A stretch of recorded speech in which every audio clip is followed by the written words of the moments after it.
again for another awesome day. We thank you, Lord, for ordering our steps on this day. We thank you for your continued love and your grace and your mercy. We sure do appreciate your guidance and the fact that you have covered us all day long, and you just continue to go with us and cover us. So we want to just pause for a second and just say thank you for that. Lord, we realize that today is a new day that we've never seen before, and you blessed us to see it. So we want to thank you for that. We thank you for this class. We thank you for the instructors this evening who will talk about real estate and estate planning. Sometimes we don't want to talk about end of life planning, but it's very, very important. And we're just so grateful that we have some instructors this evening that will help us along the way in as it relates to these two topics. So Lord, we again want to say thank you. We can't thank you enough for your awesome grace and your mercy. Lord, we just ask that some things will be said tonight that the class participants can make live tomorrow, and action steps that they can take to better their lives, Lord, because as we always say that when our financial lives are in order, it takes the pressure off of us so that we can stay focused on you. So we thank you for that. And the Lord, these and other blessings we ask and pray in your son, Jesus' name. Amen. Amen. Thank you for that amazing prayer. I almost called you Pastor Gwen. All right. Awesome. So I'm going to turn it over to the amazing Jameel Thomas. So Jameel has an amazing story, and I won't steal her thunder, but she's been in Money Matters, I think, since inception, right? She's been here for a very long time. She was in one of the first classes that Deacon Thomas taught. So that's pretty awesome. And her life and lifestyle definitely reflects that. So kudos to you, Jameel. You're going to teach some amazing stuff about real estate and how they can buy themselves a home or prepare to do so. And if they're not thinking about it, how they should be. So I'm excited for them to have you, and I'm turning it over to you, Jameel. Thanks, Candace, the best tax strategist in the world, if y'all already hadn't figured that out. Good evening, everybody. I'm excited to be here. So grateful for St. Mark and Arvest for the opportunity. I don't take it lightly by any means, because I know it's a blessing for us to have this, especially for free, right? And so tonight we're going to be talking about some real estate investing, and then after the break, attorney David Jones is going to hop on for some end of life planning. So I hope everybody's having a great Monday. And I'm gonna tell y'all now, I'm not as savvy as Candace, but she like keep me in her back pocket with tricks. So I think I'm sharing my screen. Is it there? Okay, Marcus is shaking. Yes. Yeah. Okay. All right. All right. So tonight we're just going to talk about the benefits of investing in real estate, and we're going to be looking at two different perspectives. We're going to be looking at home ownership for you as an individual, and then for those of you that are interested in owning several properties as an investment package for real estate, we'll be talking about that. Okay. I'm Jameel Thomas, and I'm with a company called Century 21 Sandstone Real Estate Group. This is my family. We are Thomas Legacy Services. That's my husband, Corey, and my 1-year-old teenager, Danny Kate. And so my personal story is that 13 years ago, I was in Deacon Thomas's first class, and I was just there learning. And we discovered that I was spending a lot of money on stuff that I couldn't take with me. And so we needed to do something about that. And so we used some strategies and kind of set up some plans. And it's so amazing now to look back 13 years ago and listen to the things that were said in the class and some of the plans he set up for our finances, and just to be able to see those things checked off the list now. So I'm a true testament to, if you do what we say in the class, if you stick with it and follow the strategies, get your personal financial binder done, y'all, it can happen and it can change your life. And not just your life, but the lives of others, those around you. And then you never know what's going to be put in place with the use of your finances that's going to be able to help someone else in their family. So if you ever have questions, just reach out to anyone on the team. That's what we're here for. And we love doing this. This is definitely a ministry for us. But take advantage of the classes, okay? And all the information shared. The company I'm at, Century 21 Sandstone Real Estate Group, years ago, we started out as just a individual company, and now we have expanded to a franchise, and we cover definitely the metro part of Central Arkansas, but we cover the entire state. We are a veteran-owned business, minority-owned, and we're part of one of the fastest-growing franchises across the United States. So that's exciting for us. All right, so what is a real estate investment? Well, different people use it for different things. One thing it can be is a long-term savings, and we'll talk a little bit about that. It also can be used as a debt elimination tool. We've been working on those debt plans, and we've been trying to figure out where is this money going to come from. Real estate can be a vehicle to get you there, okay? Retirement. Some people buy a home, they live in it for 30 years. When they retire, they sell it off. They take all the money they made and just go live life up, right? They travel, go see the world, go buy a beach house, lots of different things. And then real estate investing is a wealth building tool, okay? How can it benefit you? There's tax benefits in the real estate investing side of life. Also, home appreciation. So homes and properties usually go up in value. Last year, we saw one of the most record-breaking increases, and homes went up in value 7.5%, okay? And so those of you that have owned your home for a little while, you may think about, might be time for me to sell if it's up 7.5% just from last year. Home ownership and real estate investing can also help build healthy economies. If you think about when we buy properties, there's taxes attached to that. Those taxes go into parks, schools, businesses, and infrastructure that are around those homes and those properties. And then cash flow income, and we all want some cash flow. We've been talking about that from day one. Where am I going to get this cash flowing from? So real estate investment can definitely be a cash flow income tool. If you are looking at real estate investing as being a property owner and managing multiple properties, okay, here's kind of what that looks like in a nutshell. There's the owner, you, who will own a house, and then you'll rent it out to a tenant, right?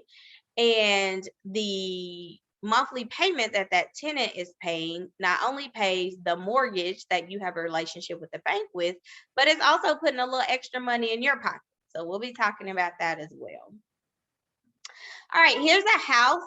It was actively on the market. It is now under contract as I checked this afternoon. But here's a house, 4-bedroom, 2 baths, built in 1973. It is remodeled on the inside. It's almost about 1,900 square feet, and it's in West Little Rock, Walnut Valley. Here's what I'd like for you to do. In the chat, I'd like for you to post how much you think this house is. It's for sale. It was. So somebody wrote a contract on it. Post in the chat. All right, I'm seeing 275, 250, 275, 325, 265, 145, 175. Y'all keep them coming. 300, 195, 700. Tremont, 700K. I love you. 200. What else we got over there? 290, 180, 280. I got a gift card for the person who gets the closest tonight, Marcus. So make sure you remember that. 175. All right, here we go. This home went under contract for $239,000. Okay.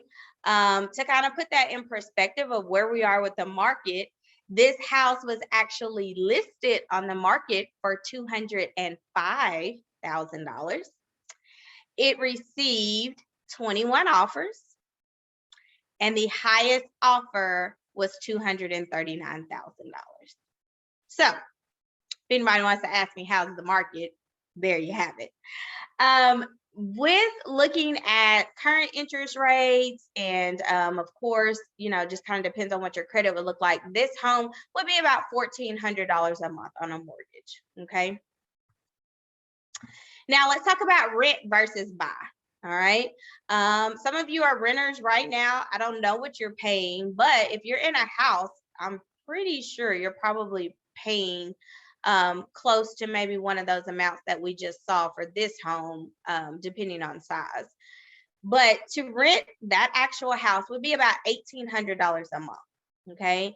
And then to buy it would be about $1,400 a month. So let's look at those numbers in a breakdown. Monthly rent, $1,800 a month, 12 months a year. We're looking at over $20,000 someone is going to pay in rent to stay in this house. Now, as a tenant, that's just money you're giving away, right? That is $21,000 you will never see again. You have paid it to the landlord, it is gone. Okay. As the landlord, if you've got a mortgage on this property, you're making about $4,800 to $5,000 on this property. All right. Now let's talk about the mortgage. Okay. Someone who owns this home, you bought it to live in, you're looking at about $1,400 a month, which is about $16,800 as annual mortgage costs. Now, here's the thing about that. One day you're going to see some of that money back. It's not like being a tenant where you're paying rent to someone and all the money goes away. Okay. At some point, you'll see some of that back whenever you get ready to sell. Remember, we talked about those appreciation values. Okay. And if you have questions, you can hop in or post in the chat. I think we've got somebody from the team monitoring the chat. Now, how do you decide if you're ready to invest in real estate? Okay, there's two major things to kind of think about. That monthly spending plan, which Deacon Thomas and Candace have really been talking about. If your monthly spending plan is what they call in the black, right? You're not in the red, you're in the black, then it may be time to consider real estate investing. Okay, some type of real estate investment for you. Credit. Marcus Talk last week gave you banker secret. Okay, your credit report is your introduction of yourself to the bank. Okay, don't care what you look like, don't care about what you drive, don't care about who you live with. Your credit report is your introduction to them. Okay, and it matters when you're talking about being able to secure funds from a lending institution. Okay, so that monthly spending plan in the black, your credit report, and then now you also want to make sure that you're going to have enough money for your down payment. Okay, way back when you could get people to apply funds towards your closing costs. All right, you had to pay your down payment. They would put funds towards your closing costs. We're in a different market right now where we're not seeing a lot of that. So you want to make sure that you have enough money set aside for your down payment as well as for your closing cost. Okay, any questions so far? All right, we'll keep rolling. So once you decide for yourself personally, okay, my credit's in a good spot, we got a little money, and our spending plan is where it needs to be, then your next step is to go to a lender. Okay, and Arvest is great. That's why they're powering this class.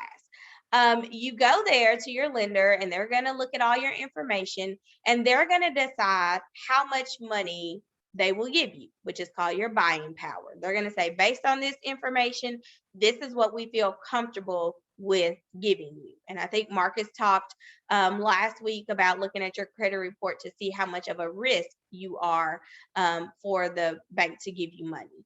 So that's what that pre-approval or pre-qualification process is about. Okay, being able to find out how much of a risk you are and how much money the bank is willing to lend you to actually buy a property. So once you have that, then it's kind of time to look for your realtor, okay? Your real estate agent, your person who's going to represent you in transactions and find properties for you, okay? This service definitely saves you time and energy, okay? I tell people all the time, you know, we're professionals in our field. We do this every single day. We're reading contracts. We know the market. We know and understand how real estate works. We've gone to school for that. And so, you know, you wouldn't trust you you wouldn't trust your dentist to do heart surgery, right? Hello, come on, somebody. You want a professional in that field to be able to operate on you if it's heart surgery. Okay. Same thing here. You don't want your dentist selling you real estate or representing you in a real estate transaction. You want a realtor, someone who's qualified and works in this field. So definitely find you someone that's going to represent you, has a great personality, someone that's going to work with your schedule and availability, somebody that's experienced and has a great reputation. Okay. Our job is to reduce the margin of error for you. All right. We are here to make sure your transaction runs smoothly, to make sure every T is dotted, every T is crossed, and every I is dotted. Okay. That's our job, to make sure that your real estate investment is safe for you to do. Okay. Whatever it is that you're buying. Oh, okay. Let me talk about that free home buyer service. So when you are purchasing a property that is listed, that means a real estate agency has it for sale, okay? When you use a realtor, then that service is being paid by the person who is selling the property, all right? So there's not, you know, you're not going to cut me a personal check, okay? The person who is selling the property has said, I agree to pay my agent and your agent for selling this property. All right, so that is a benefit to you for those of you that are looking to either invest or buy personal real estate for yourself. People ask all the time, how's the market? In all honesty, it's crazy right now. And I'm sure the lenders at the bank can tell you that, as well as the title company workers. It's crazy. The housing market literally changes every hour. And of every day. So make sure you're focusing on your local market. I tell people all the time, if you're looking to buy in the metro, don't worry about what Northwest Arkansas is doing. Worry about what's going on in the metro, in those demographics. Low interest rates, we've been here for a couple of years, and they are definitely helping to drive the increase of sales, which is another reason why we've seen home values increase 7.5% last year, just because those low interest rates are helping to put more buyers in there. It's creating more competition with buyers, which is helping to drive multiple offers on properties that are listed for sale. Okay. Any questions in the chat? There are, Jameel. Okay. There's one that says, what's the average percentage to pay a realtor when looking to sell your home? Okay. Every sales commission is based on what that company has set for their company. Okay. At ours, we're right at about 6%, which is usually where we are kind of across the board in Arkansas. Some states you'll see they differ. But usually about 6%. And the way that works is that just doesn't go to one person. That money is really kind of split 4 times. Okay. So the 6% is split to your agent and their company. And then it's split to the agent who is selling the property and their company. So when you look at that big number, you know, on $100,000 property, you're talking about $6,000, but split that 4 ways is how that's going to kind of look. Good question. Anything else? Hey, Jameel, can you kind of tell us what that $6,000 covers from a value proposition? Okay, yeah, I'd love to. Because sometimes I hear the myth that real estate agents are so rich, we make so much money. So when you're talking about that split, once your real estate agency, as well as your real estate agent, gets their cut, they're responsible for 20 to 25% of taxes have to come out of there. They're responsible for office fees, just being able to have an office, right? Because if you think about it, we're not on a salary. We're not getting a check every 2 weeks. And so, if I sell one house a month, I get one commission to make it through the month. So I've got to take my taxes out, my real estate fees, and then the rest is left for me to live with my personal expenses for my home. Okay, Jameel, that was good. I want you to talk about what the client gets, like the advertising. Oh, that kind of okay. thing. Okay. Sorry. So the client, we're going to advertise for you. We're also going to be there to do all the communication with your lender and your title company. Okay. We literally pretty much go out and find the buyer that's actually going to buy your house. So we work with lots of different agents to just find out who has a client that would fit your home. So that's what we're doing. Any other questions? I'm trying to scroll down.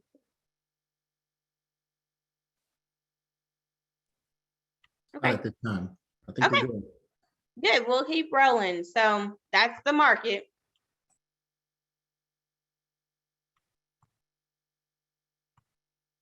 All right, so let's talk about average home inventory for Arkansas home buyers, people who want to purchase real estate here. So when we're talking about someone who's actually buying a residence for their self, right now in Arkansas, the median sales price is right between $200,000 and $240,000. And those of you that have been in the class before, yes, these numbers have changed. They've changed a lot, especially over the years. But that goes back to that home appreciation value there. So right now, currently on the market in that price range, we have 11 houses. Of those 11, all of them are 3-bedroom, 2-bath at least, okay? Only 4 of those homes are 10 years old or less. And then those same 4 are within the city limits. So if we're talking about everybody on the call tonight, which I think we probably have 40 or 50 people, we don't even have enough inventory to sell everybody in the chat tonight a house at this median sales price. Okay. Just our inventory is low. A lot just because, people have found the houses that they want. They're staying there. Now we have a lot more people qualified. We have, because of the low interest rates, we have a lot more people that are interested in purchasing because they can actually afford it at a lower rate. And so when you take all of those factors into consideration, as soon as something hits the market, we're selling it because we have people who are qualified to be able to get those homes. So when you're looking for a property, make sure you check your finances. That's that monthly spending plan we've been talking about, and check your cash on hand. Assess your credit status. Get your pre-approval letter from your lender. You're going to find a realtor that's going to meet your needs and work well with you and for you. And then we're going to locate the property that is just right for you. Okay. So whether you are talking about being a first time home buyer and you're looking at that, if you currently own a home and you need to downsize or upgrade, either way, in either direction. If you are looking into becoming a real estate investor and you're looking for property management type properties, just finding what's going to work for you is what we're going to do. Okay. Wherever you are and whatever your goals are, I know a part of that personal financial binder is setting your personal and your investment goals to where you're trying to get to. And so whatever those goals are, that's the type of property that we're going to seek out and find for you. And then we just complete the transaction. The transaction means close the property with a title company. And then you'll get your keys and you'll start enjoying the benefits of real estate investing. I do want to talk about, just for a minute, the picture that you see on the screen now are people who have all gone through Money Matters, and some of them more than once. But they were all able to put together strategies to be able to purchase a home during the time they were in the class, or shortly thereafter. And so with St. Mark, our company has what's called the Grow Commitment. And what that means is members of St. Mark Baptist Church, when they sell or purchase a property with us, then $250 goes back into the church. And so our owner, Corey Garrett, is really big on, growing communities. We're not just here to sell houses, but we're here to lay the foundation for many years to come for people. And so we want to grow communities. And the way you can do that is by sowing seeds back into the community. And so we've committed to doing that. We've been very successful with doing that over the years. We love to do it. And we're just grateful for the opportunity to be a part of Money Matters. And so if you're looking to buy or sell, whether you have land, if you have multi-use property that you need to sell, a personal home that you're looking to sell or buy, we'd be happy to help with that. All right, any questions for me? I've rolled through tonight.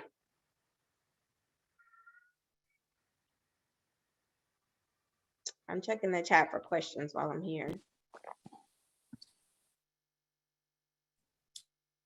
Jameel, one question while we're waiting for others to maybe come off mute.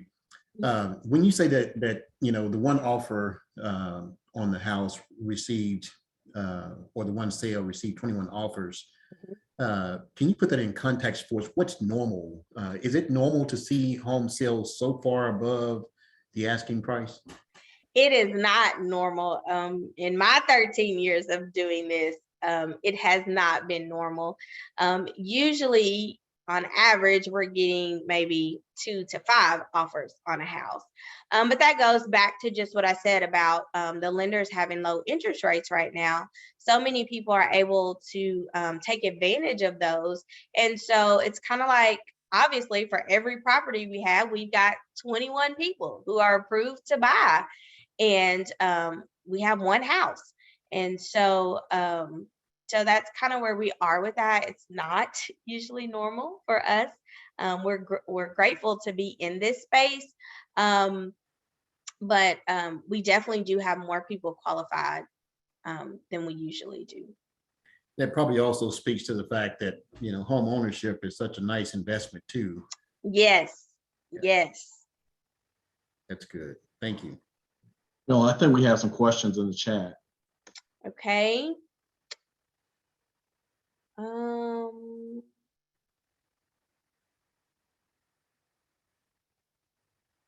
One of which is what percentage would a purchaser need to bring to the table in order to close?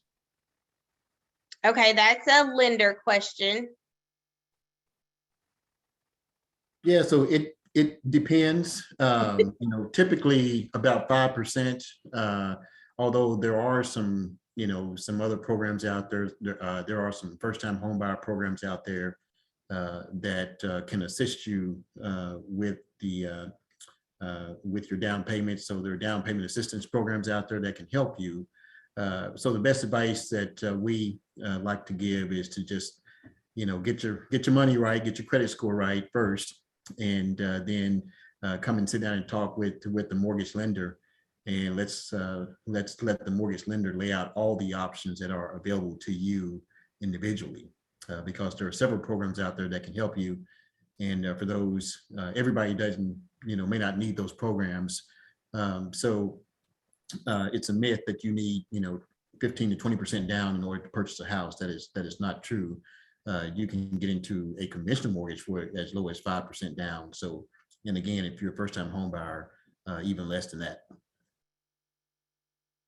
Thank you. Mhm.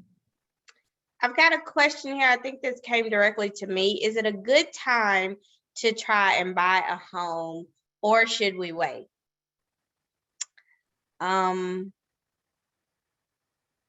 Deacon Thomas always talks about procrastination. I'm gonna say if you are in a good place, right? If your spending plan is right, if owning a home is on your goals list, if your finances are there to be able to purchase, I'm gonna say go for it. We don't know when we're gonna see these rates again, and just to kind of put in perspective, when my parents purchased their first house, rates were 18%, which is crazy. And so, my dad says, I never think they get down this low ever. And so, it's definitely your choice, but I personally feel like if you're in a good place, real estate has been around since George Washington. It is a great investment tool. It is definitely one that when you hold on to it over the years, that value appreciates and increases. And so, and that goes back to what Marcus was saying. That's why so many people are interested in real estate right now. They know the long term holds such greatness when it comes to real estate.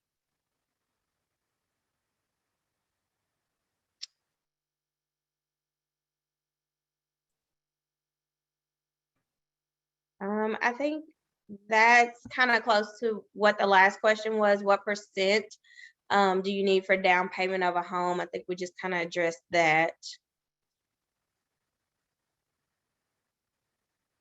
If we are considering becoming a real estate agent, how do you choose a reputable real estate education if you want to get licensed online? I'm gonna tell you this. I am very old school. I like to go sit in the classroom and learn. I struggle with long-term online learning, but I definitely know that there's a couple Arkansas real estate schools who offer both in-person and virtual. And so if you want to do it online, I would definitely say go with one of those that is in state. A big part of Arkansas real estate is Arkansas real estate law. And so if you're doing something online that's not in Arkansas, I'm not sure that you're going to get the information that you need when it comes to the Arkansas real estate law part. So I would definitely choose a real estate school in state that offers the virtual option.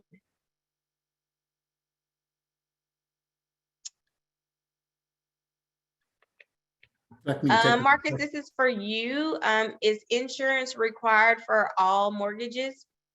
Yes.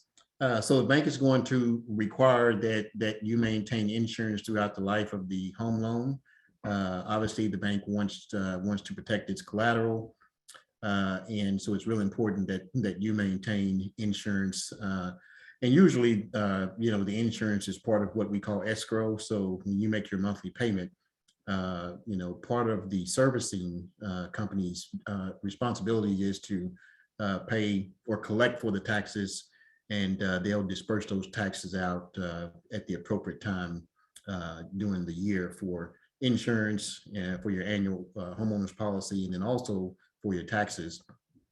And then, so yes, to the insurance question, and then back to the first portion of that question that asked what type of loans would we need. For example, as I mentioned before, there are several options that are available to you. Like me, I am a veteran, so there are VA loans out there that can help you receive 100% financing. So again, it ties back to the earlier question, how much money is needed for the down payment. So when I say it depends, I'm not really being flippant. It really does depend on your individual situation and which program and what type of loan you decide to get. Don't go too far. We're talking about appraisals here on the next one. Historically, Black people's property has been appraised for less than what it's worth. Does that exist today? And how would we know if our appraisal is a low ball? Oh, that's a good question. I don't think it exists. You know, Not supposed to. it is not supposed to, right? There are laws that are in place today that are designed to help protect the consumer. You always have the right to request a second appraisal if you feel like the appraisal, the first appraisal is low. Now you have to have a justification for it. So a feeling is not really a justification. If you just feel like it's too low, what justification do you have to challenge the appraisal? It could be that a house sold down the street at $125 a square foot versus your appraisal that says your property is worth $102 a square foot. So if you got something concrete like that, just present it to your lender at the bank, and then they will decide if we need to get a second opinion, if you will, or a second appraisal. But really just knowing what the market is bearing is really the answer. And back to Jameel's point earlier, I mean, that's what you pay your real estate agent for. They do this every day. They sell homes all the time. They know what the square footage or the cost per square footage is, and they can help assist you in walking through that situation if it happens to you. Yes, your agent should definitely be providing you with a market analysis. And that's whether you're selling a home or buying a house, just to know what homes are selling for in that area. They should provide you with that on the front end for you to help make a good decision. What should your credit score be? Yeah, so after taking this class, of course, everyone on this call, their credit score is going to be above 800, so it's not going to be an issue. But 640 is the minimum for us. But obviously, if your credit score is above 800, you're going to get the best interest rate, which is going to save you money over the long run. So, good question.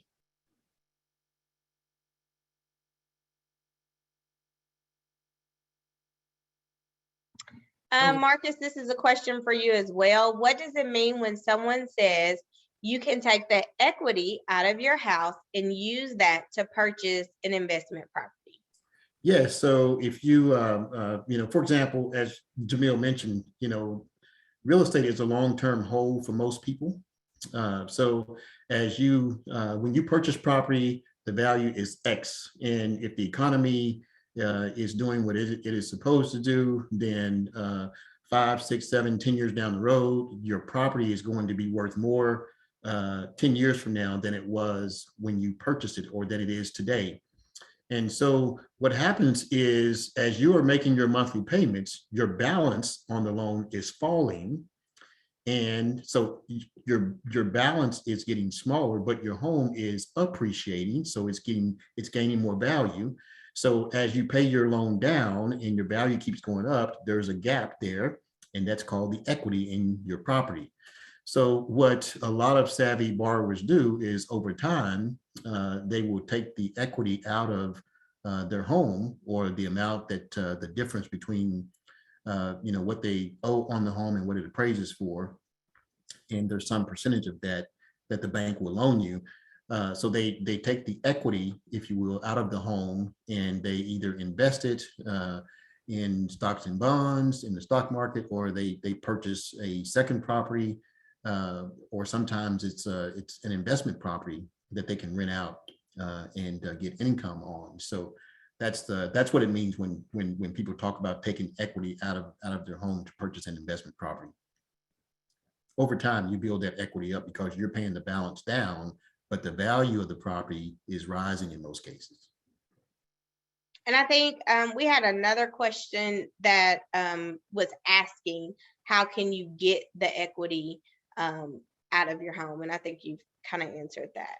Yeah, so your bank and RBS and all banks have what they call home equity loans, and so that's the purpose of those loans. And you can use those home equity loans to remodel your home, to add a bathroom, add another bedroom, And again, you can also take the equity out and purchase a rental property so that you can get income off of that rental property to help you pay for the home equity loan.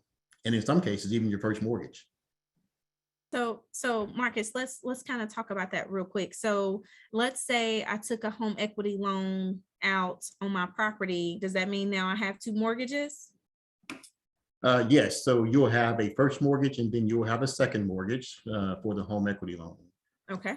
And let's say if I didn't want to do 2 mortgages, is it possible for me to maybe do a refi cash out instead and pull the equity out in that manner?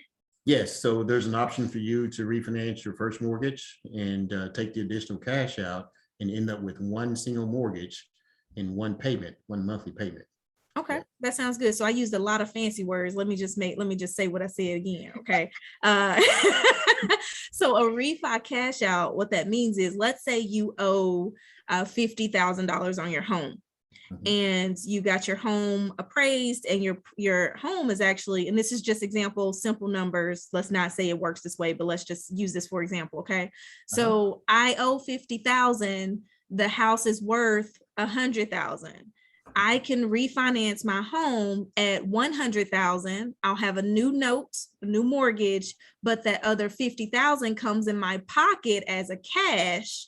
And now I can go do whatever I want to do with that cash, buy investments, do all that stuff, whatever it is. And now I owe 100,000 on my mortgage that was there, and I just pay my regular payments every month over the next 30 years or whatever I decided to do. Is that right, Marcus? That is correct. All right. It's just multiple ways to do things, just wanted to make sure that was clear. All right. It's real good, man. Let me tell you, if you don't have a realtor, you got to be talking to Jameel. And if you ain't got a loan, you got to be talking to Mr. Marcus. That's all I wanted to make sure we was good.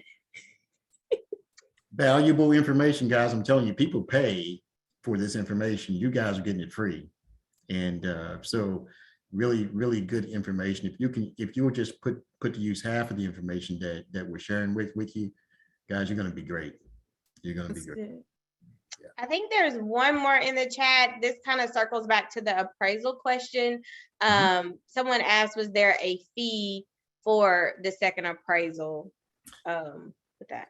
Yes, and that fee is generally borne by the borrower because again, the bank doesn't make an opinion about the appraised value. The appraiser is a third-party vendor, so the bank doesn't receive the money for those appraisals. So when the appraiser completes his work, he or she wants to be paid. So the bank doesn't keep that money, so the appraiser has to be paid. And so if the first appraisal gets questioned and there's a second appraisal that the borrower feel is needed, then that cost is the responsibility of the borrower. That's good. Great question. There was another question here as well, Jameel. It says the pros and cons of taking equity out of your home. Deacon Thomas actually has a really good conversation about this. I'm curious if he's still on. I know I saw him earlier.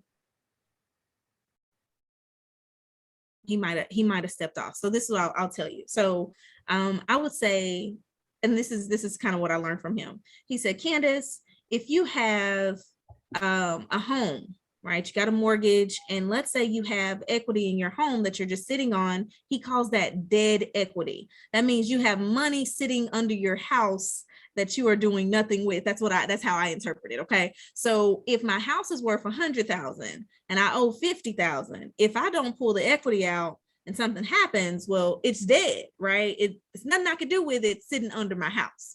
So he often says that it's smart to do the refi cash outs or the home equity loans and things like that, because there is dead equity, and that money you get out of your home that's just sitting can go and make you more money. So that's all I'm gonna say. To life. Yeah, that's all I'm gonna say. That's all I'm gonna say. It's not my turn to teach tonight, Jameel, but we're doing it together, and I know that's what Thomas would tell us. So that's good, Candace. That's good. Put that money to work for you. That's it. Awesome sauce. That's good. Well, if we don't have any more questions, I got a question. Oh, go ahead. So, I want to be real clear here. So, if people are doing fix up properties, like flipping property, buying and sell, that kind of stuff. Should they still use a realtor for that, or is that something they do on their own? So we go find the property that you need. Well, I'm saying, like, if I went out there, I'm researching, trying to find an old house, $20,000, $30,000, $40,000. I want to put 10 grand in it and flip it and resell it. Is it important for me still to have a realtor to look at all that stuff for me? Yes, it is. Just because, you're not sure if the property has liens on it, I'd hate for you to rehab a house, somebody sold it to you at a great deal, cash, but then when it came time for you to resell it for that flip, the title company flags it and says, hey, somebody didn't pay their taxes on this property, so you can't sell it. There's a lien there. And so that's part of our job is to make sure properties are free and clear when you are ready to purchase, whether it's for you for home ownership or whether it's for investment property. Good answer. Now, second question real quick here. I got on just a little bit late, my apologies. I got a one call, got to another one, but people spend a lot of time renting homes because it's safe and they think they can't buy another house, okay? So a person's paying $800 to $1,200 a month for rent, and most of the time that's what you're going to pay for a house or a nice apartment complex. What kind of house can they buy for that? If they had to move that money and go out and buy a $180,000 or $200,000 house, is it going to cost somewhere in that range, you think? It's going to cost somewhere in that range. We looked at the beginning of class, we looked at a property, $239,000. That was going to be $1,400 a month. Plenty of space, 1,900 square feet, 4-bedroom, 2-bath. And you think about some people are in a 2-bedroom apartment for $1,200 a month who will never get to see that money again. And so definitely using the strategies, getting your credit up to be able to take advantage. Because here's the thing, you got to live somewhere. Yeah. You got to live somewhere. So you're either going to pay yourself by having a mortgage and being able to at some point long-term sell that property and get money back, or you're going to pay a landlord. It's up to you, but you've got to have somewhere to live, but that's your choice.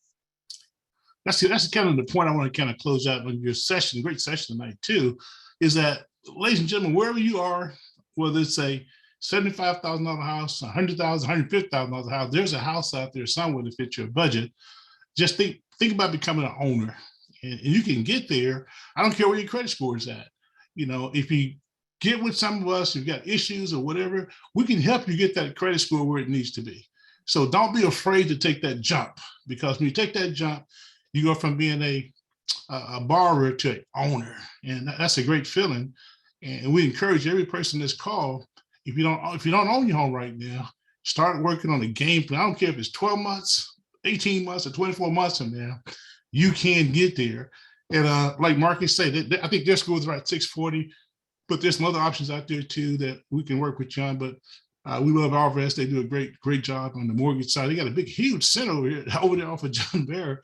Probably got 500 people working over there, but thank you, Marcus, for all those jobs. But great job, Jameel.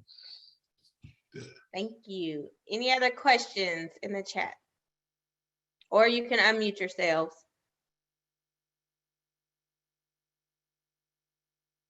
Is it smart to turn your current home into an investment property and rent it, then buy another home to live in? Marcus, I'll let you touch on that.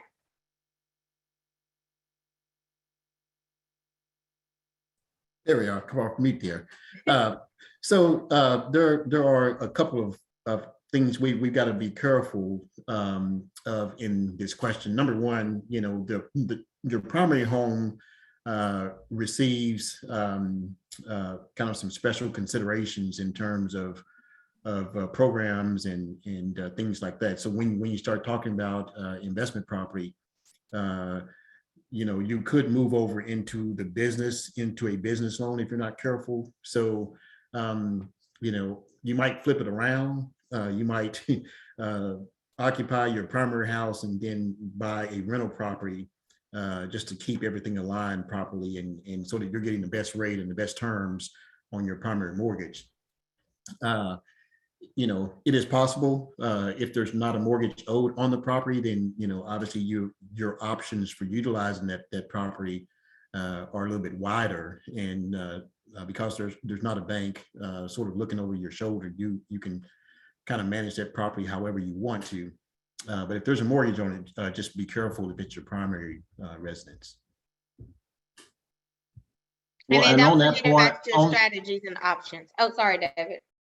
well, no, I was just gonna say on the point that Marcus was talking about, one of the things that I think Marcus is getting at, and I'm gonna be very direct about, is at times we will see someone decide to make a decision about making their what is now their primary residence and investment property without reading their mortgage documents and their loan documents, which sometimes say that's a default under your loan documents. And that which means the bank then calls the loan and you have to pay.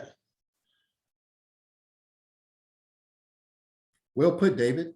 Just like that. So you definitely want to know your terms and conditions if there's a mortgage on the property. Also, maybe if there is, consider some of those other strategies with the home equity loan or the refi cash out. So Straight from the attorney. I love it. Be careful. be careful. All right, well, we are getting ready to wrap up this session because David does a wonderful job, and so we've got to get him ready. So we're gonna step out for a break. 5 minutes is 6:55 right now. 7 o'clock, everybody will be ready to rock and roll. Does that work, David? That works for me. Okay. All right, and so we're gonna go to break, and we'll see everybody back at 7:00. Thank you. Thank you. Sounds good.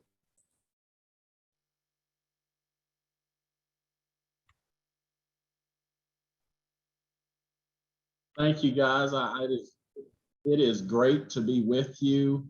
I will tell you, I'm going to keep it completely 100 with you guys and just tell you, I don't have the level of energy that Jameel and Candace has, but I'm going to do the job that I can do. I'm also going to tell you that I am not ready for a dirt nap, but I'm definitely engaged and keep me energized and engaged. So any questions, you don't have to wait to the end. Make sure you are putting your questions in the chat screen, and we'll try to answer those as we go. As Jameel said, I'm David Jones. I'm a partner at Wright, Lindsay and Jennings. For the longest time when we've done this presentation, Deacon Thomas has introduced it as the second largest firm in the state, and I have never had the heart to correct it and say that it was the third largest firm in the state, but we're now actually the second largest. So that's the correct ranking for the firm. I've been a partner since 2013, been practicing law for 20 years, and have a statewide practice and also a practice that extends into some of the contiguous states with Arkansas. As far as estate planning go, I will tell you, I'm here for one reason. Deacon Thomas asked me to be here. I can't say no to him. And the reason for that is because every single person who you've seen come through here as a presenter, I've benefited from my relationship with them in some way. The strategies that you're talking about, the strategies that they're giving you, all things that can benefit you as you seek to accumulate, learn how to hold on to assets. Tonight's going to be a hard pivot. We've been talking about how do we position to accumulate assets, to possess those assets, And now we're going to talk about what happens when I've accumulated some assets and, you know, I'm trying to make sure that I plan to pass those assets to others. And I want you guys to lean in because I'm going to tell you a secret. All of us at some point are, we're not immortal. At some point, we're going to meet our maker. And that's what this class is about. How do we preserve the assets that we've accumulated and make sure they go where we want them to go when we leave this earth? Let me share my screen.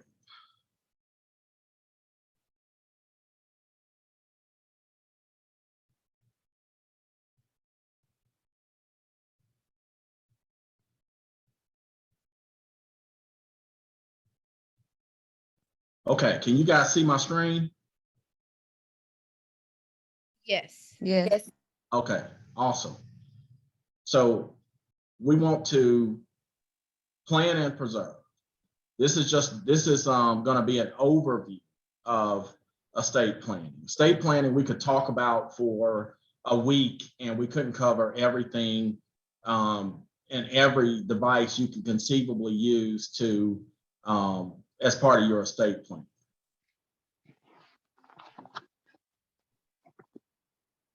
So our purpose, we want to provide a broad overview of the estate planning process.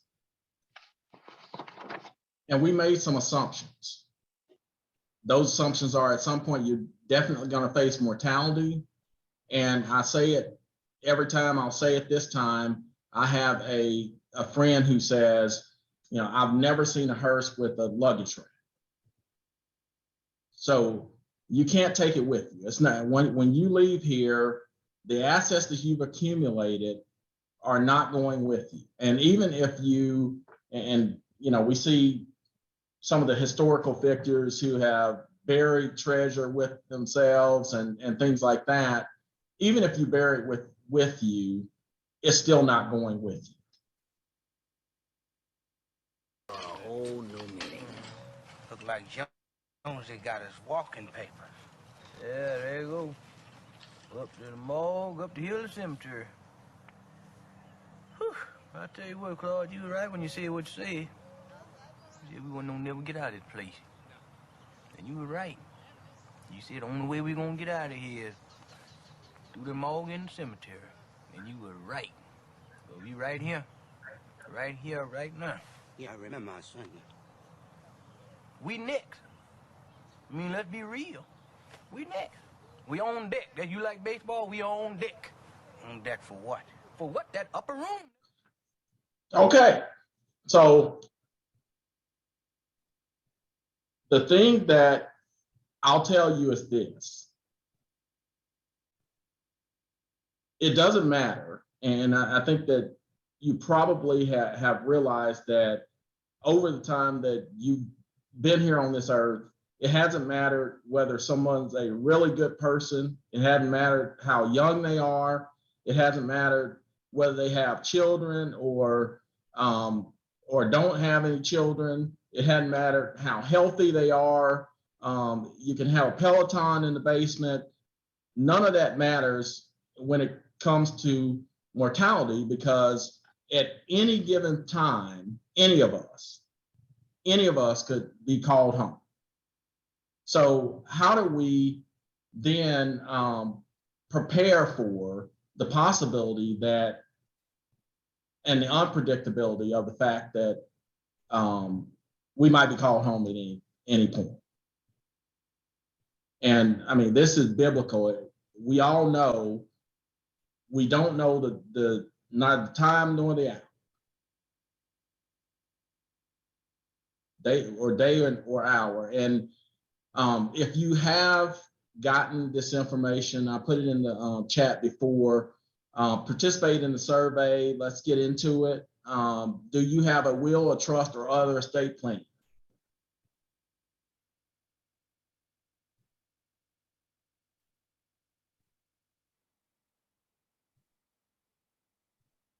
Got 100%, 100% at no. Do we have any yeses?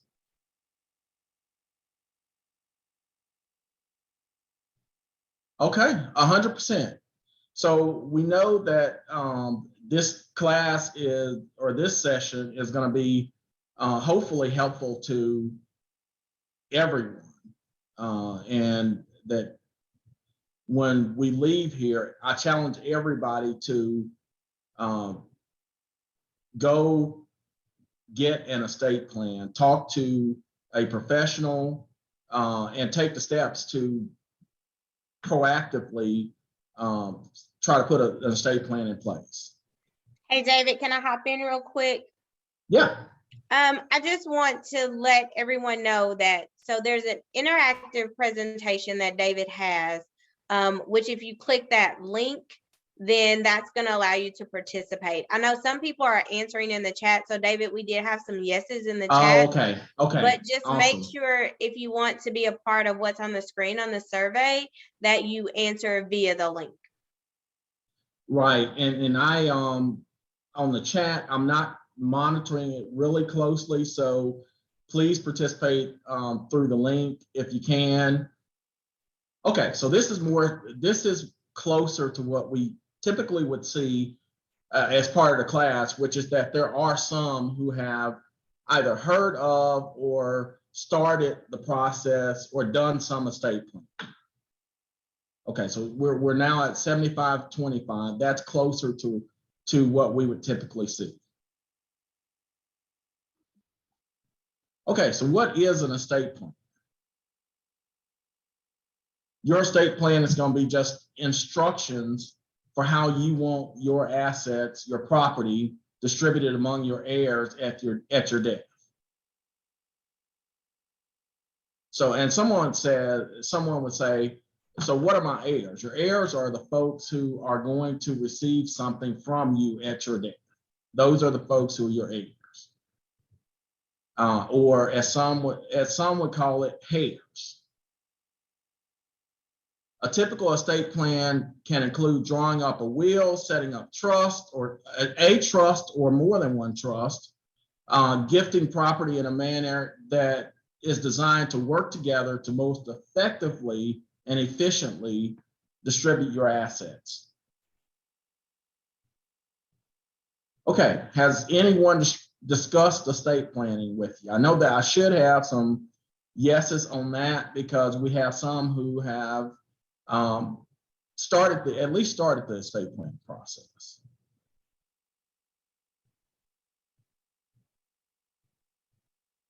Okay, so a lot of you are saying yes. You're saying yes, someone has discussed estate planning with me, 62%. So the majority of the class has in some way had some interaction with someone who discussed estate planning. Okay, locking it in 63% and 38% have not. And we hope that this session is going to be beneficial to both those who have heard some about estate planning and those who haven't heard anything. So those of you who said, we've heard about estate planning, but we've not done anything. What are the reasons that people do not have a will or don't have any type of estate plan? Well, actually, let me, you guys put in the chat what you think the answer to that is.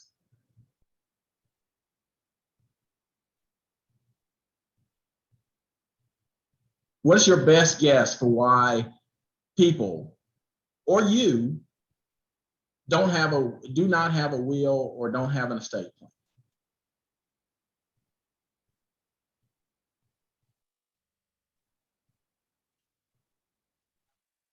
Jameel, what's some of our answers in the chat? Fear, procrastination, feel like they don't have anything of value to leave, not sure how long it will take to get it completed, lack of understanding, lack of examples, is it expensive, money? And you know what? You guys are awesome, or you cheated. So I don't know which one, but there's some very good answers in there. So some of the reasons we hear that folks have not done any estate planning, do not have a will, don't have a trust, don't have any type of estate planning, is it's too expensive. And one of the questions I ask, and I'm going to ask you, and you can either chime in or put your answer in the chat, is what I analogize this to a family practitioner and the emergency room. Which is more expensive, to go to your family practitioner and when you're sick, or to go to the emergency room when you're sick?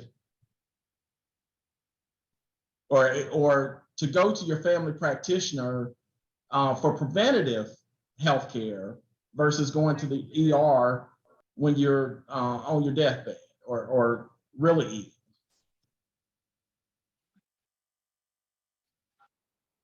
Emergency room is always more expensive. That's But right. Emergency if room you is dying, always more. it might save your life. Yeah, it definitely could save your life. But in my analogy, if you don't have a will or a trust, and you haven't written out or provided in some way some instructions for what's happened to your assets after you go, then the folks you leave behind are going to the emergency room. You know, they're going to have to pay someone to go through a probate process where there is no will and no instructions for what's to happen from you.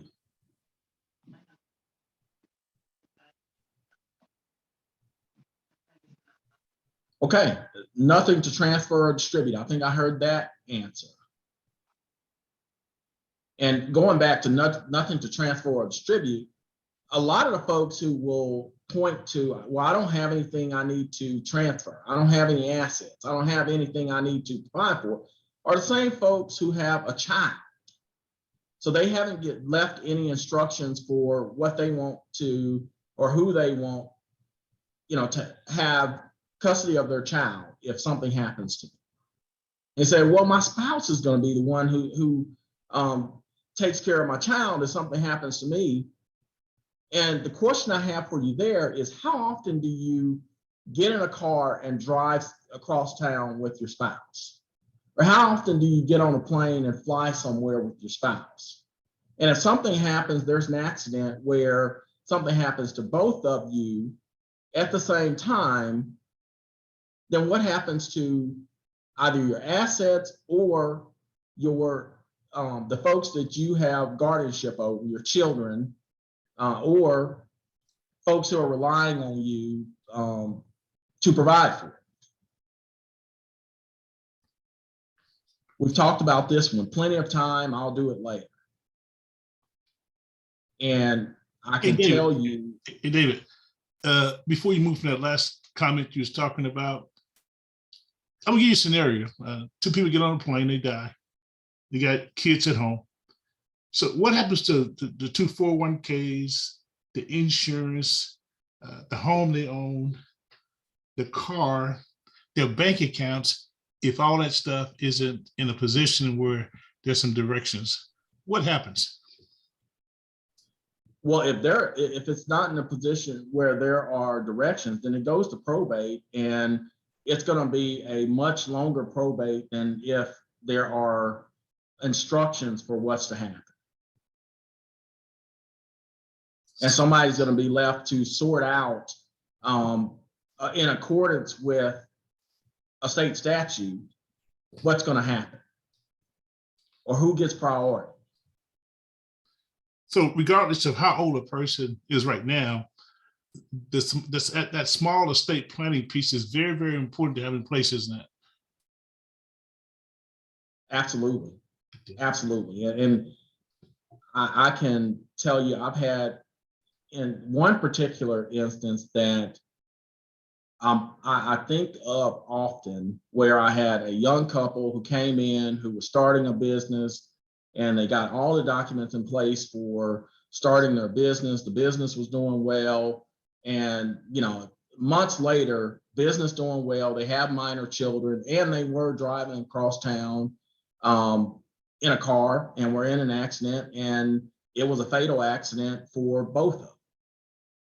So I talked to them at the time that we were sitting there at the table about, hey, let's think about doing some estate planning while we're here. And they said, well, you know what, let's get the business up and running and let's do it a little later. And later never came.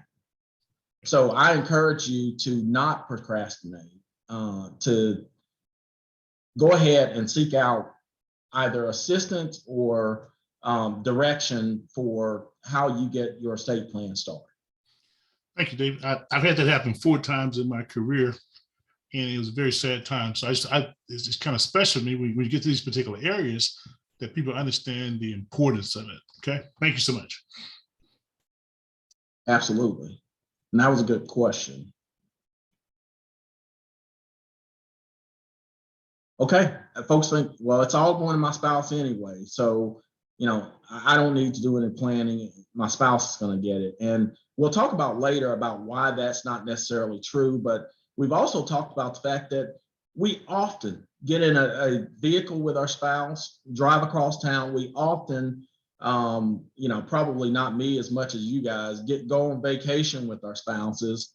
And, what happens if, all of a sudden there is some catastrophic event, some fatality where both of you go at the same time?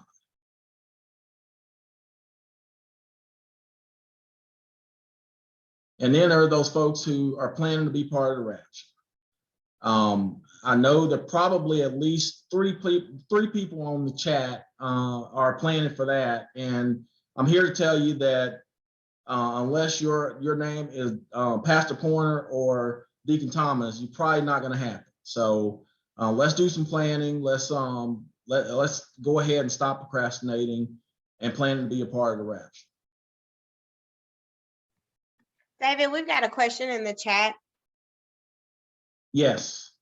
Are the items you have designated beneficiary for excluded from the will and or trust?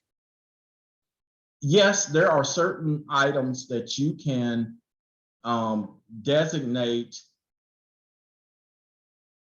outside of any type of estate plan.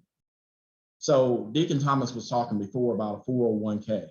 You can designate with your with that company that's the custodian of your 401k who you want to be the beneficiary, or multiple folks you want to benefit from your 401k if something happens to you.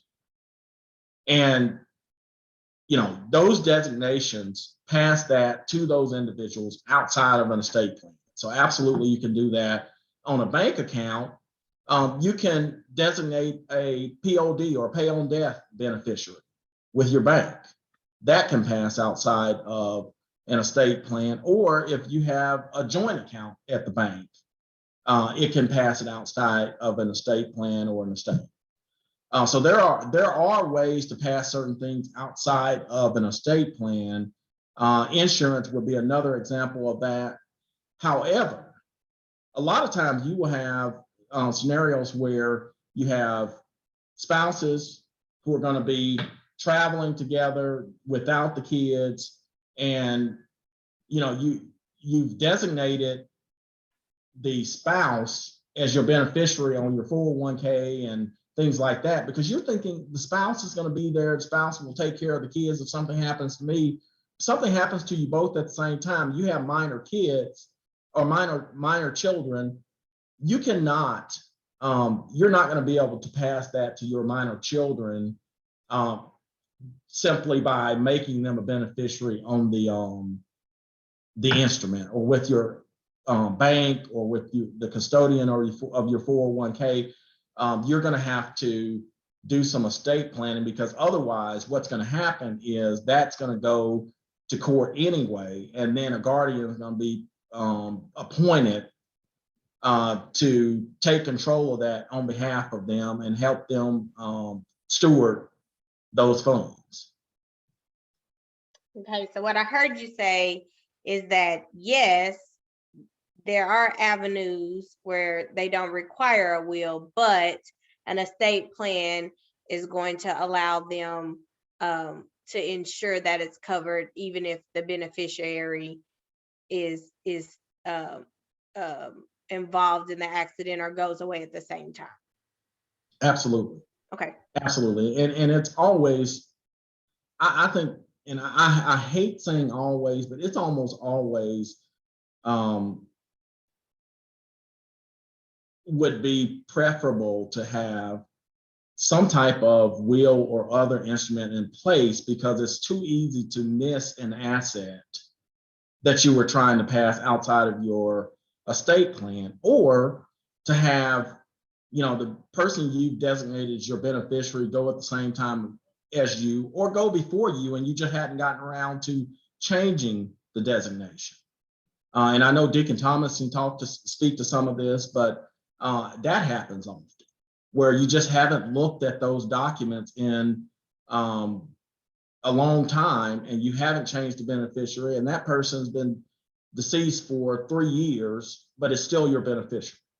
And then something happens to you, and there's either no one designated, or the contingent beneficiary that you've designated is a minor. Hey, David, great explanation there. Got two curves I want to throw to you, so I want everybody to understand the power of what you talk about on the estate plan side. Single parent, 2 kids, they're 7, they're 8. They don't have a great relationship with their father, and he's in another place, maybe on addiction and things of that nature. Single parent, she's out and don't get home one night, and those 2 kids are there. So what happens to those 2 kids, and who has the priority on taking care of those kids? And if she had some kind of will or something, could she have any kind of effect on whether or not the other parent could have access to those kids from raising them up? So I want you to address that first for me. And then secondly, I'll let you go to work here. A blended family, husband and wife got 2 sets of kids. And we'll talk about that scenario once you talk about that, okay? I want people to get this. Okay. So ultimately, if something happens to you, and that is going to go into the court system to make a determination of where that child should go, because you've not said anywhere. If you've not said anywhere where you want them to go, then it's going to go to the court system. Court system is going to be looking at the fact that the other biological parent is out there. That person is going to have some type of priority. And if you haven't spoken through some document to say, hey, I don't think that this other parent would be the right person to raise the children, then your voice is silent. So the court's going to be taking evidence of, you know, what's in the best interest of those kids and who they should go to. And you're going to have to be relying and hoping that somebody else speaks up and says, hey, this is the reason why that other biological parent wouldn't be the right person. That's good stuff there, David. Good stuff. The second question on the blended family, and this is the reason I want to bring this in on the estate planning part, because even putting together your beneficiary designations and rechecking your beneficiary designations, it's real important. You got a blended family, you guys been married before, you've been married before. If you never changed all that stuff on the 401ks and your insurances and all that kind of stuff, if that person dies, is there anything that spouse or other spouse can do to circumvent that, David? I can tell you that other spouse can definitely go to court. And I say this often, I'll say it again. If you want a fight, when you have passed on, then the best way to get a fight is for you to have designated and left a designation to your ex while you have a new family, and the new family is expecting to be taken care of, but the ex is the one who is on the insurance policy, the one on the 401k, and you've not taken the steps to make those changes. Ultimately, and there's case law on this, if you've not gone through and you've not made changes, then the likelihood is that the ex-spouse is going to receive the items, the assets that have been designated for the ex-spouse. Absolutely. Absolutely.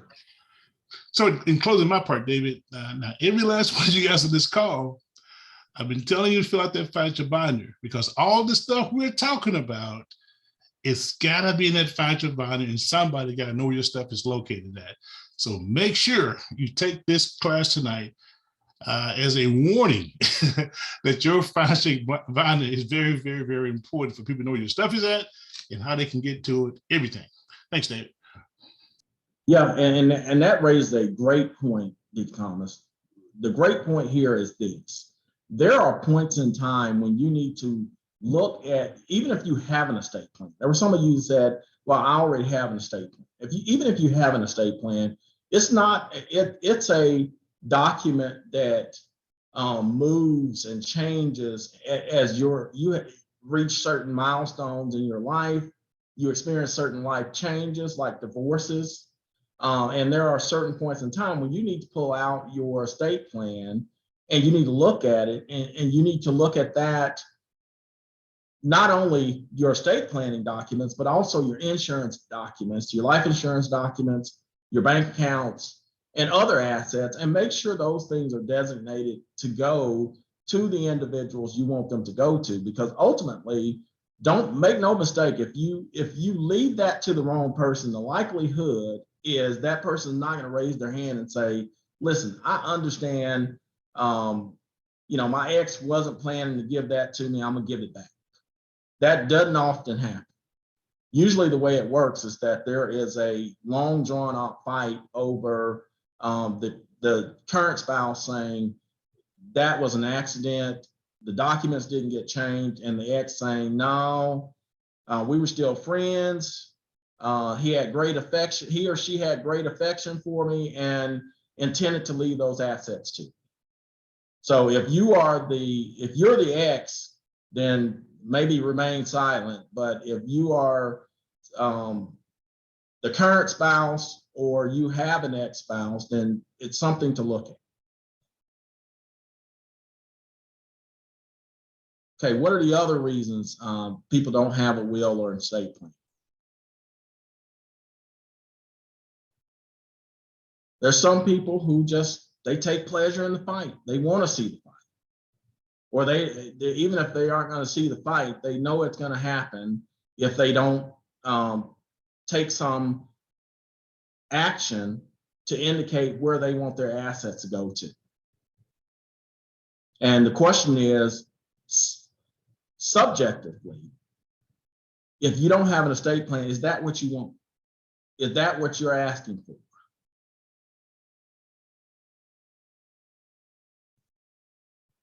Okay, so what is if you do not have an estate plan, what's the main reason you don't have an estate plan?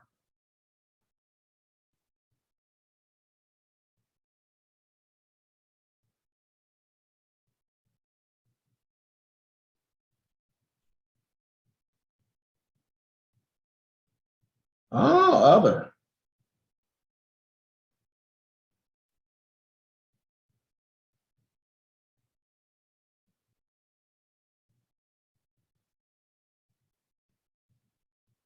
Okay, I see. I see that you guys a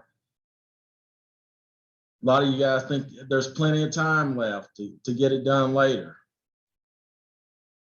Got a lot of plenty of time, people. Oh, come on, guys. There's no one on this planning to be a part of the rapture. Oh, my rapture people, I scared them off. Come on. All right, well, everybody's procrastinating. They think they're gonna have plenty of time to get it done later. And we've talked about some of the reasons why that's not a good plan.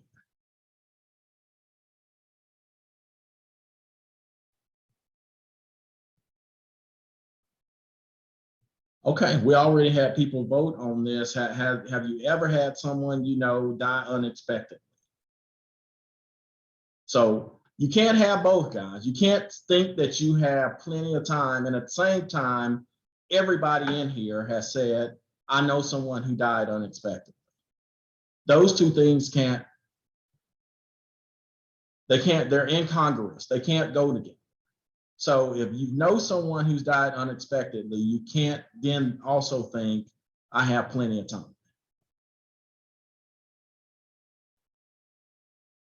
Okay, so why? Why do we want to have an estate plan? We want to ensure that our loved ones are secure. We want to promote family harmony. We don't like to fight. We don't want so even subjectively to leave things in a way that promotes fighting. We want family harmony. We have minor children. So you want to make sure your minor children are taken care of, regardless of how little or how much assets you have. You love your children. You want to make sure they're taken care of by the folks who you want to take care of. To preserve the benefits of your hard work. And you think your decisions are better than those being made by our legislators over at the state of Arkansas. On an all-new Dr. Phil. My dad stole my inheritance. I did not steal my kid's inheritance. Grandma left her nothing. You think he manipulated her into changing the will? I do. And she had to buy a family heirloom. You negotiated to sell this to your daughter? Hey, the facts are the facts. Why would you do that? Make $75. You totally negated what she wanted. I did not negate it. You're taking away from your daughters. I wish they could stop wishing. All new Dr. Phil. So it doesn't matter how little you have. You still, if you haven't indicated what you want to happen, you're ensuring that there's going to be a fight.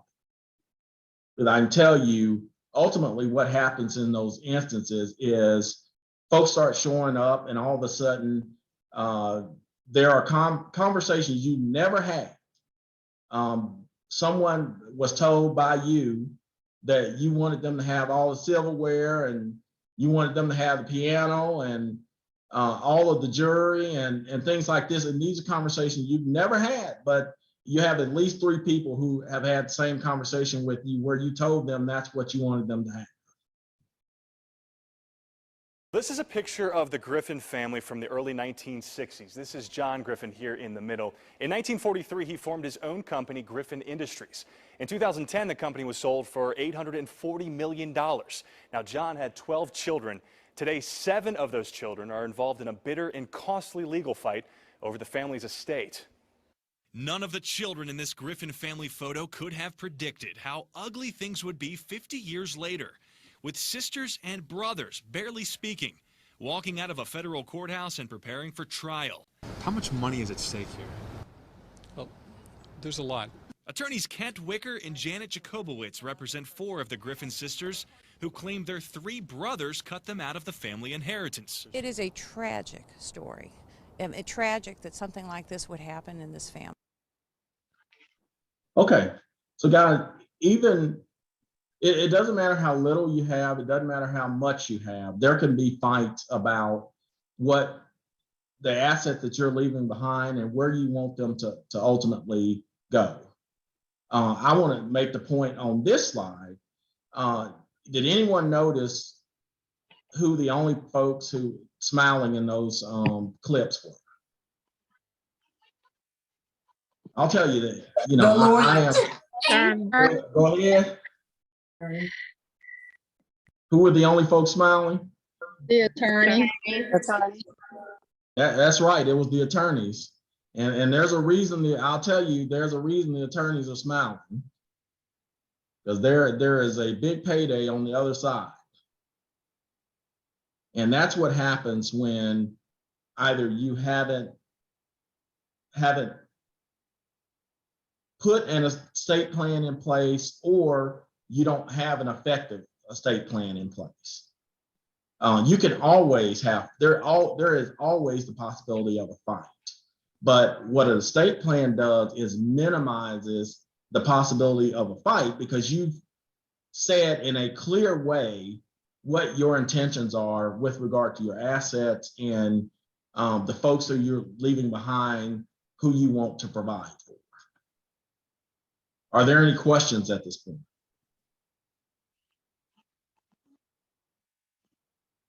Jameel, are there any questions in the chat? We do. How soon after someone completes the documents are they valid? Once you've had, you've signed, had notarized and witnessed those documents, you've completed those steps, those documents are immediately valid. Now, as far as them being effective, they're not going to be, I mean, they are immediately valid, but they're not, they're going to go in a safe place, and they're not going to be something, as far as a will goes, it's not going to be something that is immediately going to distribute your assets. It won't distribute your assets until you're dead. Now, you can set up a trust where you've put assets into a trust, and those assets immediately from you to the trust. So you can immediately divest yourself of certain assets by putting them in a trust. What kind of attorney should I seek out for estate planning? An estate planning attorney, an attorney who has some background in estate planning. If there is not a will or trust in place, what are the laws for the heir being the child or the spouse? You say if there's not what? A will or trust in place? I'm actually going to reserve the answer on that question, because we're going to get to it a little bit later and talk about it. Okay. That's a great question. Other questions? Would this same document suffice if you were deemed incapacitated?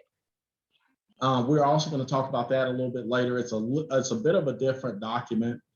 A will, will that is intended to pass your assets is not the same document or instrument that you would use for incapacity. So we're going to answer some of those questions. Let's move on, and we'll answer those questions as we go. Okay, so what if I don't have a will? Somebody asked that question. If you don't have a will, then the state of Arkansas has enacted a set of statutes that act as your will and determine who will receive property that you leave behind. So instead of you making a decision about what's going to happen, there are folks over there in the State House who are making those decisions. And if you think those folks make better decisions than you do, then it's a great option. So, question: Who will take priority if you die without a will or other estate planning document? What do you think? Who's going to take priority?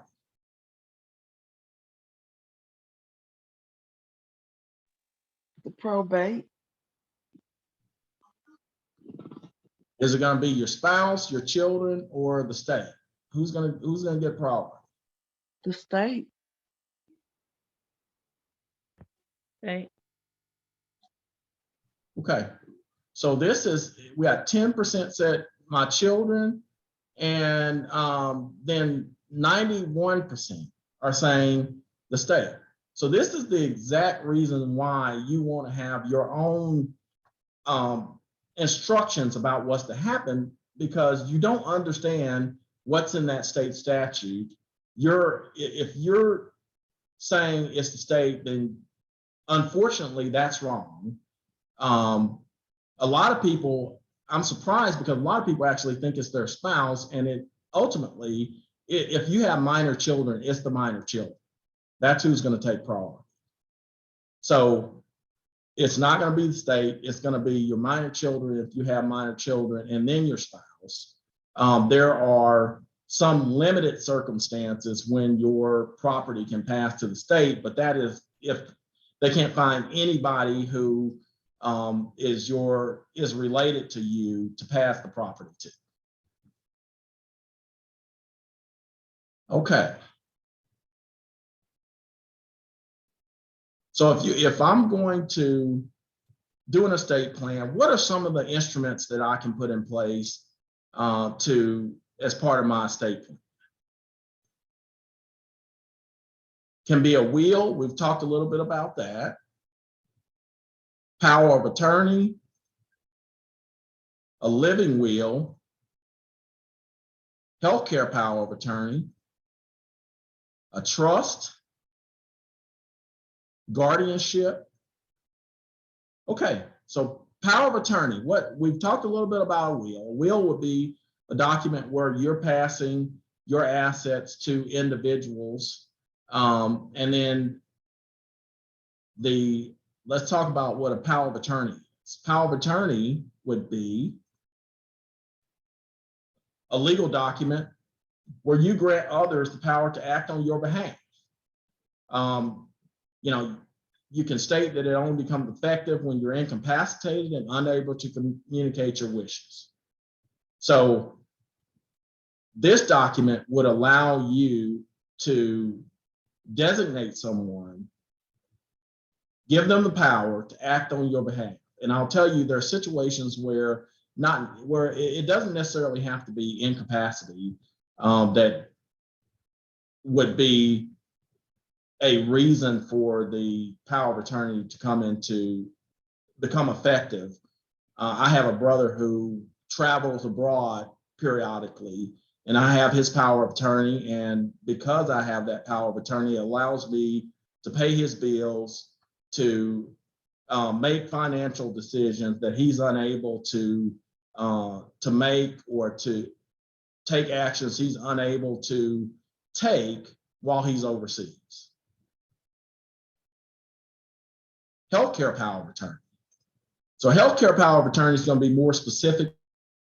General power of attorney. It's a legal document in which you grant others the power to make healthcare decisions on your behalf. It becomes effective immediately. However, as a practical matter, it's usually employed only when you are incapacitated and unable to communicate your wishes. So that person is, if you're unable to make your own healthcare decisions, that individual will step in and make those decisions on your behalf. That would be someone you trust, someone who knows what your wishes are, your health, as far as your healthcare and how you want that to be handled. A trust. Trust is a fund that's comprised of a variety of assets intended to provide benefits to an individual or an organization. Trust fund is established to provide financial security to an individual.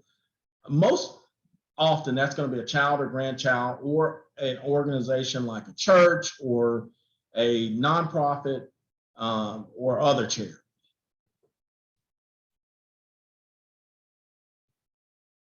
Living will. So a living will is a legal document in which you may express your wishes regarding life-sustaining medical treatments. And we talked about a healthcare power of attorney. A living will, in that document, you're specifically saying what you want to happen from a healthcare perspective. Do you want to be, do not resuscitate? Do you want to have extraordinary measures taken or not taken? In certain instances, you've expressed that in your living will. And if you have a healthcare power of attorney, then that individual has a more specific indication of what your wishes are, and they're not just making having to make decisions based on what you've told them, or they think you told them, or they think you would act in that instance. They have a specific document to reference to effectuate your wishes. I want to talk a little bit about a will versus a trust. So a will And not talking about a living will, talking about your will in which you express your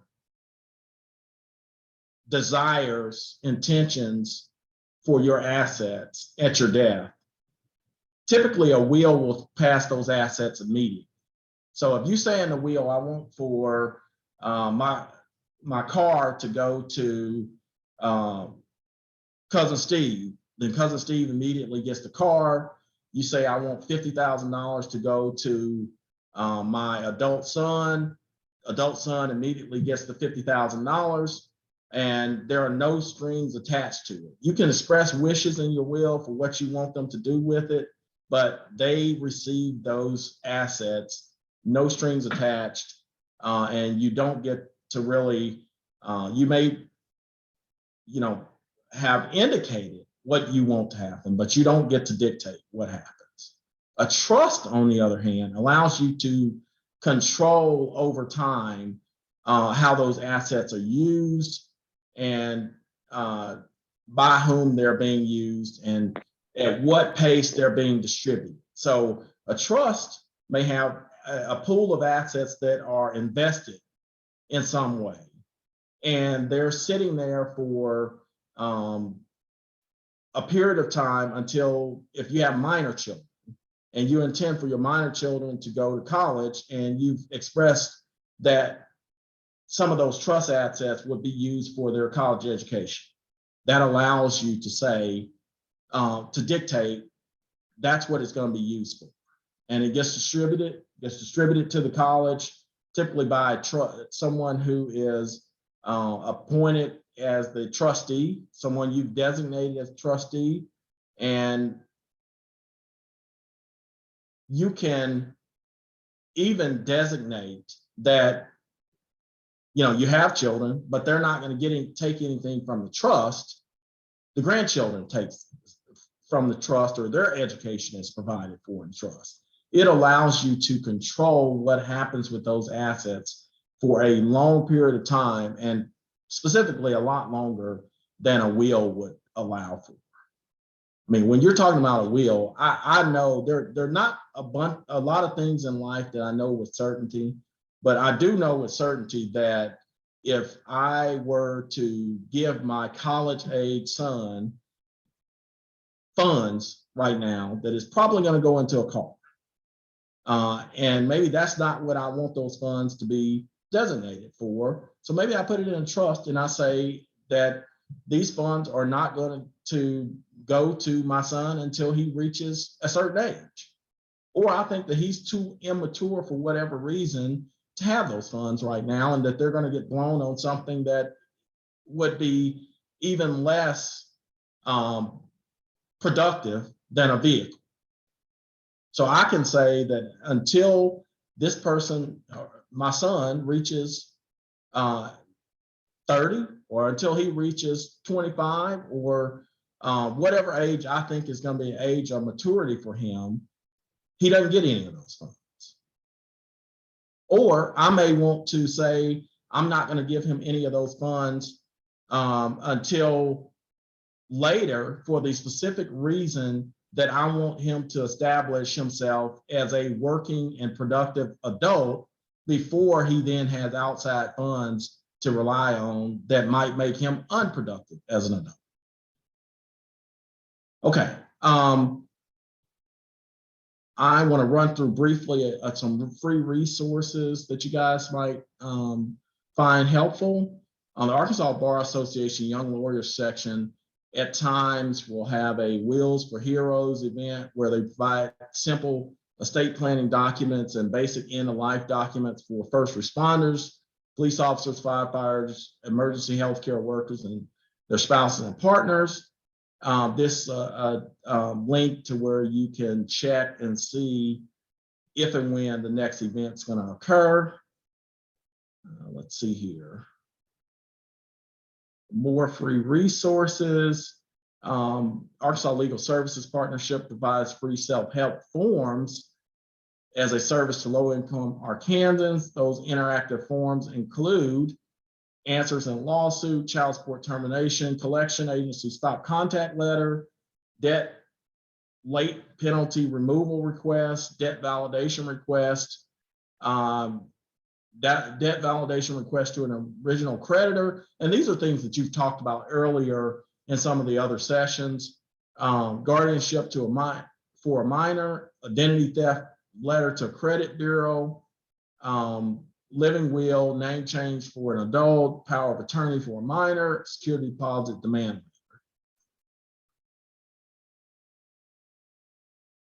Okay, there are other legal assistance organizations, and those are Center for Legal Services, Center for Arkansas Legal Services, and Legal Aid of Arkansas that provide some additional help to individuals who qualify.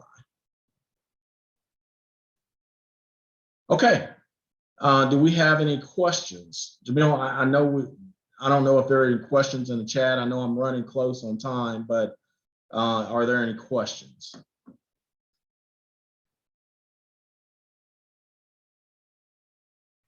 I have one is doing the trust able to be a tax deduction? So the tax benefits of a trust, those are all things that would be individual and specific to you.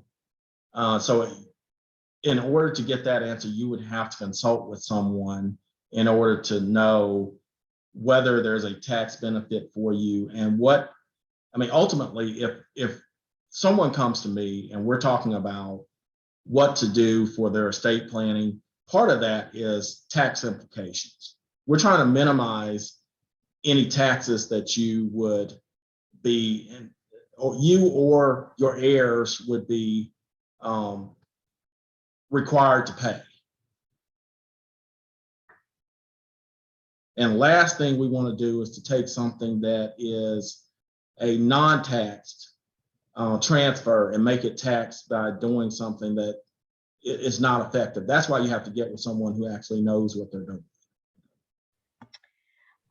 So a will doesn't have to go through a probate process?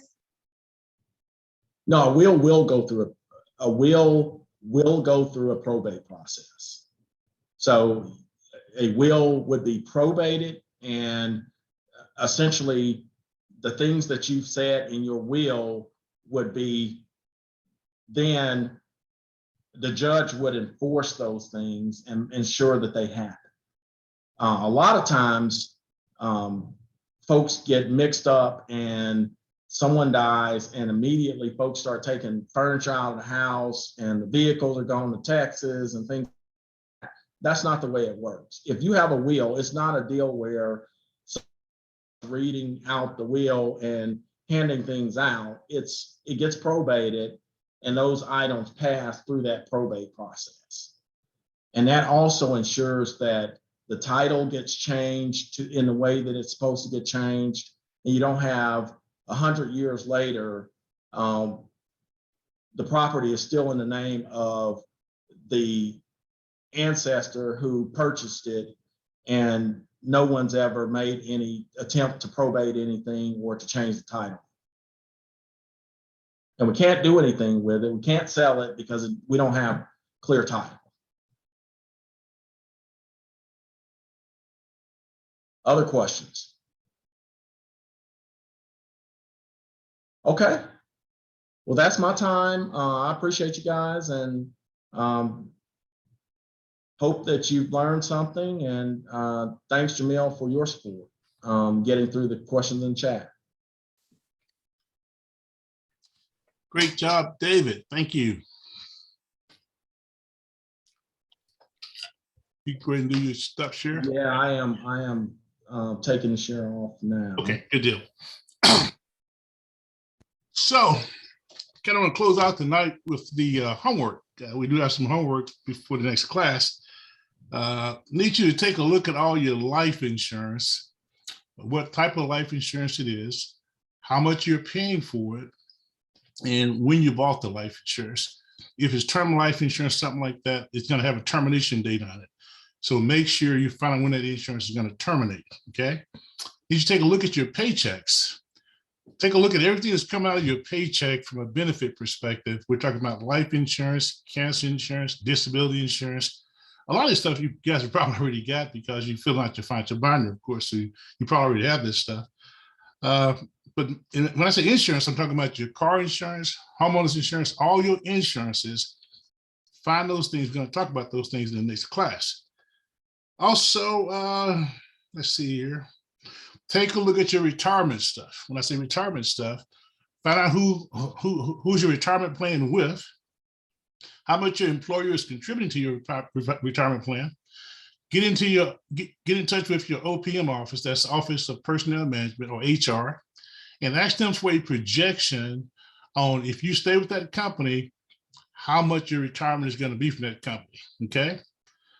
Find out whether your retirement plan is a pension or it's not a pension, which is a 401k. If you got a 401k, you probably don't have a pension attached to it, but sometimes companies do. I need you to know that, though, for yourself. I need you to go to ssa.gov. That's the Social Security Administration. I need you to make sure you check your Social Security account so you know what your benefits are there. It's going to tell you at age 62, 66, and age 70 how much benefit you can expect. It also going to tell you what the disability benefits are and survivor benefits, okay? And lastly, I've got here, let's see. Definitely dive into your disability insurance. Probably one of the most important things you're going to have. I need you to find out if you own disability and if you can take it with you. A lot of you guys can have group health insurance too. If you got group health insurance, can you take it with you? These things are very, very important for our next class because we're going to be talking about insurance and understanding your retirement plans. We need to talk about those things because the last class, we're going to dive into the investment piece. And that's going to tie right back into understanding your retirement plans. So any questions for me tonight before we close out? Will these questions be in the in email? Okay. Yeah. Most right. likely Jameel is going to send this out to everybody. She's pretty good at that, pretty fanatical about stuff like that. Thank you. Yeah. I put in the chat, the 401k and the 403b is the same thing. Well, they're not the same thing, but if you have a 403b on your job, a 457, those kind of things, they are retirement plans. If you have IRA accounts and all those things, with the Roth IRA or traditional IRA, they are retirement plans. Just need to make sure you have all that stuff together so you know where it's at. So when we talk about it, it won't be foreign to you, okay? All right. It was a good class tonight, wasn't it, guys? But give those guys, Jameel and David, a hand, guys. Give them a hand. It was a good class tonight. Yeah. We got a lot of good information. Hey, listen, we only got 2 classes left. Get excited. This is stuff going to change your life. Anybody want to pray us out tonight? Any prayer warriors want to volunteer and pray us out? Anybody tonight? Any volunteers? Well, I'm happy to pray us out. Father God, we come to you with thanksgiving in our hearts.